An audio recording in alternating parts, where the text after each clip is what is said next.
लेकिन इसमें मैं क्या कर सकती हूँ? ईश्वर ने हमें बेटी ही दी। आप इतना परेशान क्यों होते हो? यदि ईश्वर ने चाहा तो हमें पुत्र भी मिल जाएगा। लेकिन चंदा, मैं इसे अपना बेटी नहीं मानता। मैंने तो एक पुत्र ही तो मांगा था तुझसे, लेकिन तूने मुझे एक पुत्र भी नहीं दे पाया। और हाँ, मैं जंगल में मिट्टी खोदने के लिए जा रहा हूँ, तो जल्दी से टोकरी लेकर जंगल पहुँच जाना। और यदि जरा सा भी देरी हुई तो मैं तेरी चमड़ी खींच लूंगा। यह कहकर कुमार अपनी पत्नी पर चिल्लाता है। पत्नी बेचारी खड़ी खड़ी डरी हुई सुन रही थी। नहीं नहीं जी, आप चलिए, मैं आपके पीछे पीछे आती हूँ। इतना सुनकर कुम्हार अपना फावड़ा उठाता है और जंगल की तरफ निकल पड़ता है।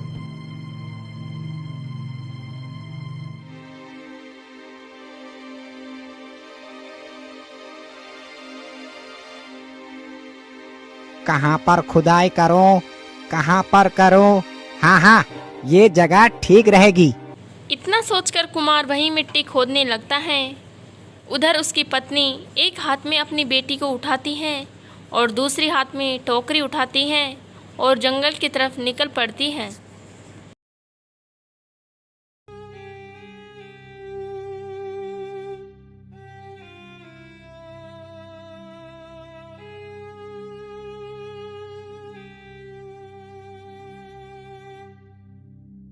आ गई महारानी जी। मुझे तो लगा था कि तुझे आने में बहुत देर हो जाएगी, लेकिन तू तो समय से पहले ही आ गई। चलो अच्छी बात है। चल अब जल्दी से मिट्टी को टोकरी में भर।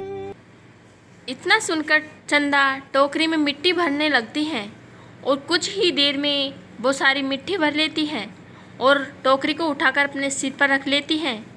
लेकिन उसकी बेटी को वह नहीं उठा पा रही थी।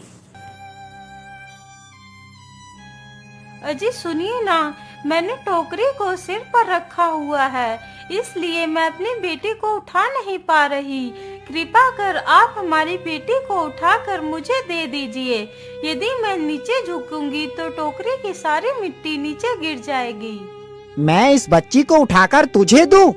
ये तूने सोच कैसे लिया? मैं इस जन्म में तो क्या, आने वाले अगले जन्म में भी इसे छूऊंगा तक नहीं। और अब तू मेरी सुन, मैं अब घर जा रहा हूँ। तू जल्दी से मिट्टी लेकर घर पहुँच। तू चाहे इस बच्ची को लेकर आ या मत आ, लेकिन यदि तू मिट्टी लेकर नहीं आई तो तेरी खैर नहीं। इतना बोलकर कुमार वहाँ से चला जाता है। हे भगवान, अब मैं क्या करूं? यदि मैं मिट्टी लेकर नहीं गई तो वह मुझे बहुत मारेंगे। मैं दोनों को एक साथ लेकर नहीं जा सकती। मैं ऐसा करती हूँ, पहले मिट्टी लेकर चली जाती हूँ। इतना सोचकर कुम्हार मिट्टी की टोकरी लेकर वहाँ से चली जाती हैं और वो बच्ची वहीं पर रोती रहती है। तभी इधर से बहुत सारी गायें आती हैं। वो उस बच्ची के रोने की आवाज़ सुनती है।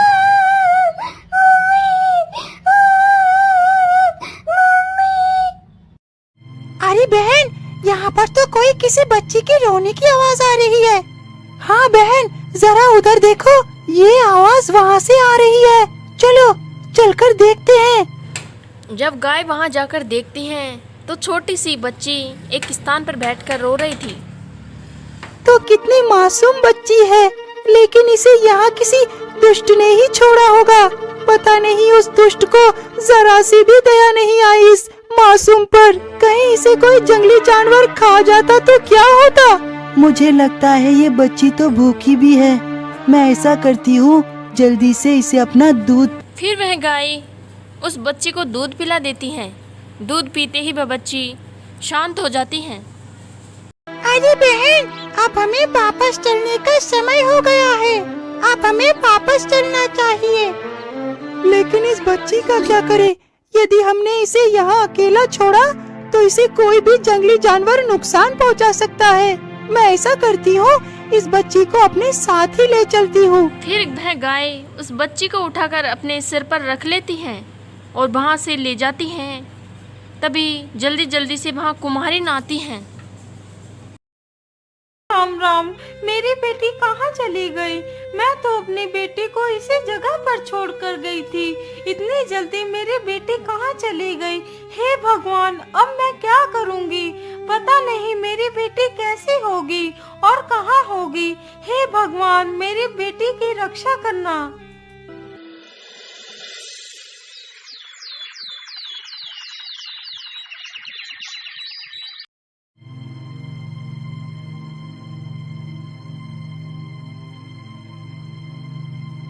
लेकिन कपिला, हम लोग इसकी सहायता आखिर कब तक कर पाएंगे? मुझे डर है कि कोई जंगली जानवर इस मासूम को नुकसान न पहुंचा दे। नहीं सावली, आज से ये हमारी बच्ची है। हम सब लोग मिलकर इस बच्ची की रक्षा करेंगे। उसी दिन से सारी गायें मिलकर बच्ची का ख्याल रखती हैं और वो जहाँ भी जाती उसे साथ लेकर जाती थी। और वो बच्ची भी उन गायों को अपनी माँ समझती थी, इसलिए उन्हें भी बहुत लाड प्यार करती थी और उनका दूध पीकर रहती थी। कुछ दिन बाद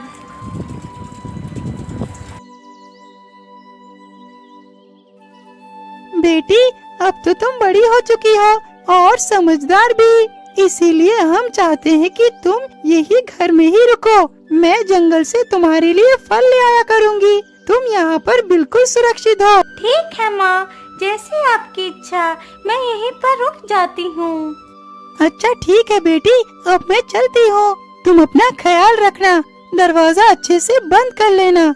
ठीक है माँ, आप निश्चिंत होकर जाइए।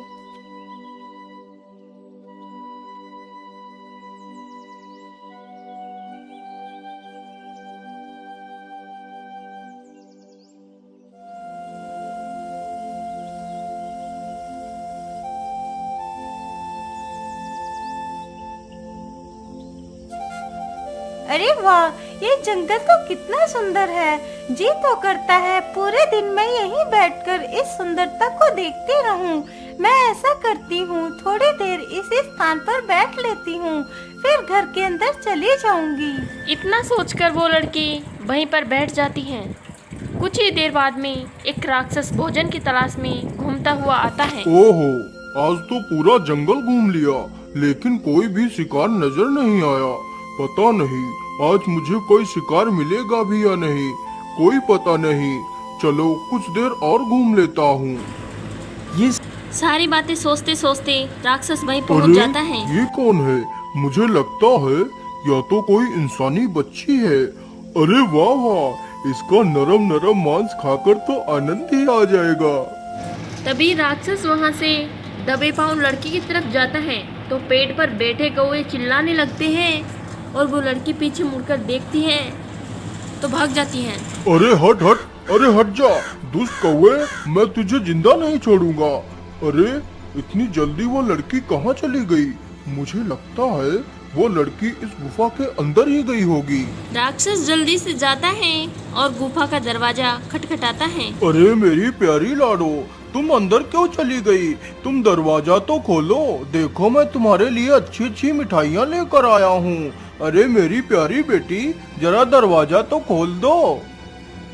अरे नहीं बेटी, तुम दरवाजा मत खोलना, ये राक्षस तुम्हें खा जाएगा। अरे दुष्ट कौवे, मैं तुझे जिंदा नहीं छोड़ूंगा। इतना कहकर राक्षस कौवे के पीछे भागता है। कौवा उड़ता उड़ता नदी के किनारे आ पहुंचता है।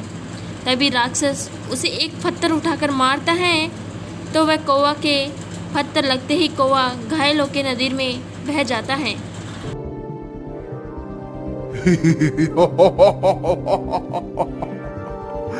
अब आई ना अक्ल ठिकाने, बहुत ज्यादा होशियार बन रहा था। चलो अब जल्दी से चलता हूँ, लेकिन अब तो जल्दी ही शाम भी होने वाली है। अब तो उस गुफा में वो सारी गाय आ चुकी होंगी। अब मेरा वहाँ चलना ठीक नहीं होगा। मैं ऐसा करता हूँ, कल सुबह ही मैं उस गुफा के पास जाऊंगा, तब तक वो सारी गाय गुफा से बाहर जा चुकी होंगी। अरे ये क्या बहन, यहाँ पर तो उसी राक्षस के पैर के निशान बने हैं जिस राक्षस को हमने कुछ दिन पहले ही मार भगाया था। अरे सावली, पता नहीं हमारी बेटी कैसी होगी। कहीं उस राक्षस ने हमारी बेटी को कोई नुकसान तो नहीं पहुंचाया होगा। फिर वो सारी गाय गुफा के पास जाती हैं। बेटी दरवाजा खोलो, मैं तुम्हारी माँ हूँ, मैं तुम्हारे लिए फल लेकर आ गई हूँ। लड़की अपनी माँ की आवाज़ सुनकर जल्दी से दरवाजा खोलती हैं और गाय के लिपट कर रोने लगती हैं। अरे बेटी, क्या हुआ? तुम रो क्यों रही हो? क्या बात है? माँ, आज एक बड़ा ही भयानक दिखने वाला एक प्राणी आया था। वह बार बार मुझे दरवाजा खोलने के लिए कह रहा था। कोई बात नहीं बेटी, तुम डरो मत, अब मैं आ गई हूँ। अब तुम्हें डरने की आवश्यकता नहीं है। उस दुष्ट की इतनी हिम्मत, मेरी बेटी को डराए। पिछली बार तो उसे जिंदा छोड़ दिया था, लेकिन इस बार उसे जिंदा नहीं छोड़ूंगी।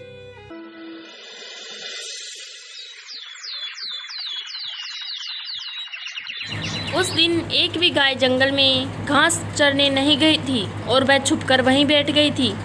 उधर से राक्षस उस बच्ची का मांस खाने के लिए उसके घर के पास आता है।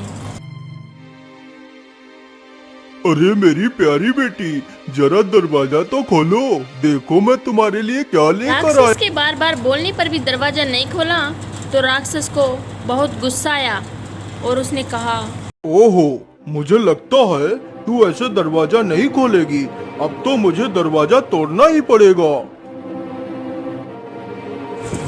राक्षस पत्थर उठाकर दरवाजे पर मारता है तो दरवाजा अपने आप खुल जाता है, जिससे वह राक्षस अंदर चला जाता है।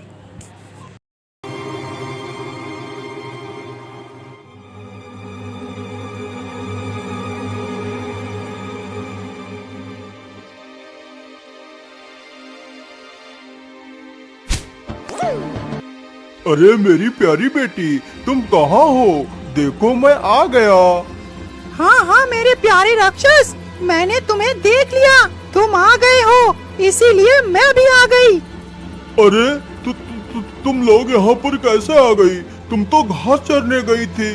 अभी तुझे अच्छे से बताती हूँ। इतना कहकर सारी गाय राक्षस पर टूट पड़ती हैं। कपिला बहन, मुझे छोड़ दो। आज के बाद मैं इधर कभी नहीं आऊंगा। अरे भगवान, क्या मुझे छोड़ दो।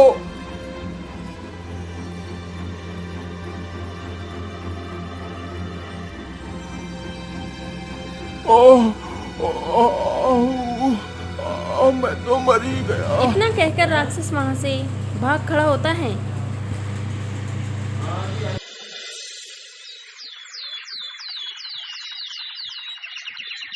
माँ, आज मैं भी आपके साथ चलूंगी। कहीं वह राक्षस फिर से आ गया तो मेरा क्या होगा? नहीं पुत्री, तुम बिल्कुल भी चिंता ना करो। अब वो राक्षस कभी भी लौटकर नहीं आएगा। यदि तुम हमारे साथ चलना चाहती हो तो फिर चलो। वह लड़की गायों के साथ चली जाती है। धीरे धीरे वह लड़की बड़ी हो जाती है और सुंदर राजकन्या बन जाती है और वह जंगल में घूमती थी तथा पक्षियों से बातें करती और झरनों में नहाने लगी। एक दिन वह बैठी बैठी पक्षियों से बातें कर रही थी, तभी वहाँ से एक राजकुमार गुजरता है। वह देखकर बोलता है,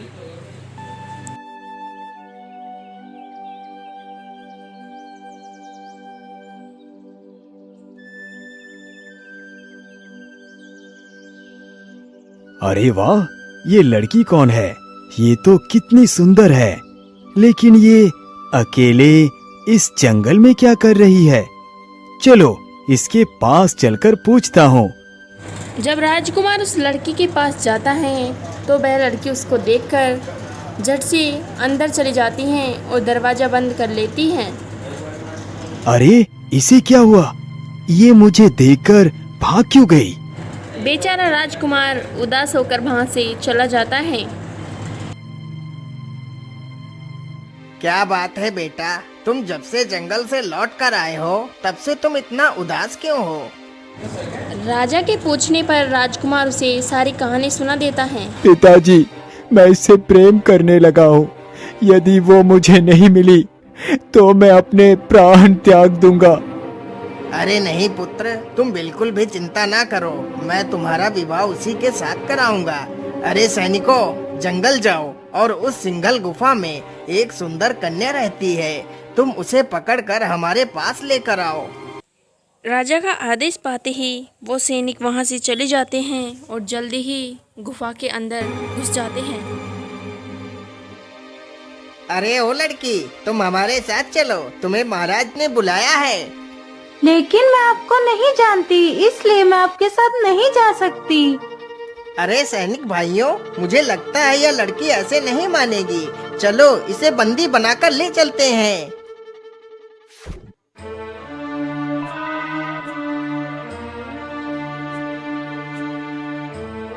बेटी, तुम्हारा क्या नाम है? तुम डरो मत, हमें अपने माता पिता की तरह ही समझो। हम तुम्हें अपनी बहू बनाना चाहते। सवाल पूछता, लेकिन लड़की डर के मारे राजा को कुछ नहीं बताती थी। अरे महाराज, आप भी ना, बेचारी अभी अभी आई है और आप उसके सामने सवालों के पहाड़ खड़े कर रहे हैं। चलो बेटी, तुम मेरे साथ चलो। रानी उस लड़की को वहाँ से ले जाती हैं। रानी दिल की बहुत साफ थी और लड़के से धीरे धीरे सब बातें पूछती हैं। लड़की कुछ दिनों रहने पर उसमें घुल मिल जाती है।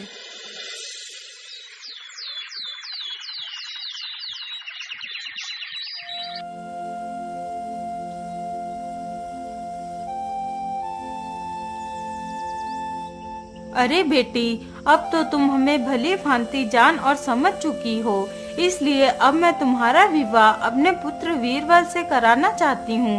इस पर तुम्हारी क्या राय है बेटी? माता जी, आप जैसा कहोगी मैं वैसा ही करूँगी। फिर उस लड़की का विवाह बड़े धूमधाम से होता है और एक दिन वह लड़की रो रही थी अपनी गाय माताओं को याद करके। तभी वहाँ पर राजकुमार आता है और पूछता है, अरे प्रिय, क्या बात है? तुम रो क्यों रही हो? तुम्हें क्या कष्ट है? राजकुमार जी, मुझे मेरी माताओं की याद आ गई थी, इसलिए मेरे आंसू आ गए थे। पता नहीं मेरी सारी माताएं किस हालत में होंगी। आपकी माताएं कितनी है महारानी जी? फिर वह लड़की सारी कहानी अपनी अच्छा, ठीक है महारानी जी, मैं आज ही आपको आपकी माताओं से मिलवाने के लिए ले चलता हूँ। राजकुमार उसे तुरंत रथ पर बैठाता है और उसे जंगल लेकर पहुँच जाता है।